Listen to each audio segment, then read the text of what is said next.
Enfin, l'osso est surtout lié à l'histoire d'une saison en enfer. Bien entendu. Léon Losso était un fouineur invétéré.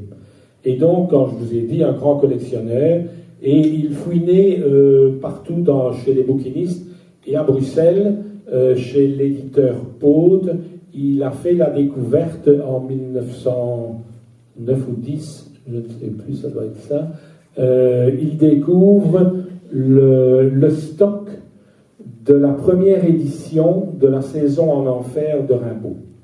Il découvre ce stock qui est là et il l'achète, sans doute pour un prix intéressant, puisque l'éditeur n'en faisait rien, si je puis dire, il n'en avait pas vendu.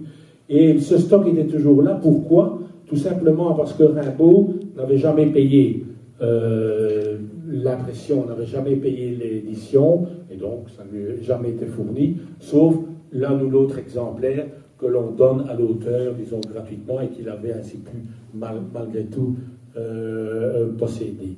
Et donc il découvre ce stock, il le ramène jalousement chez lui, et là ça a fait beaucoup de bruit en France, parce que les Parisiens étaient, et notamment le beau-frère de Rimbaud, le fameux Paterne Berrichon, qui avait épousé Isabelle Rimbaud, donc la sœur d'Arthur Rimbaud, était convaincu que tous ces exemplaires de la saison en enfer avaient été détruits. Et donc ils n'ont pas cru. Il y a d'ailleurs eu une correspondance importante échangée à cet égard entre Berrichon et Losso, où finalement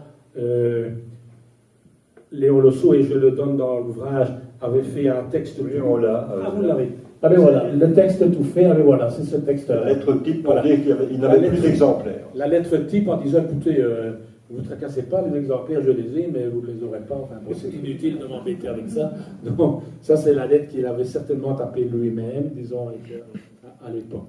Et là, nous avons une lecture, voilà. Jean. Voilà. À moi, l'histoire de mes folies. Depuis longtemps, je me vantais de posséder tous les paysages possibles, et je trouvais dérisoires les célébrités de la peinture et de la poésie moderne.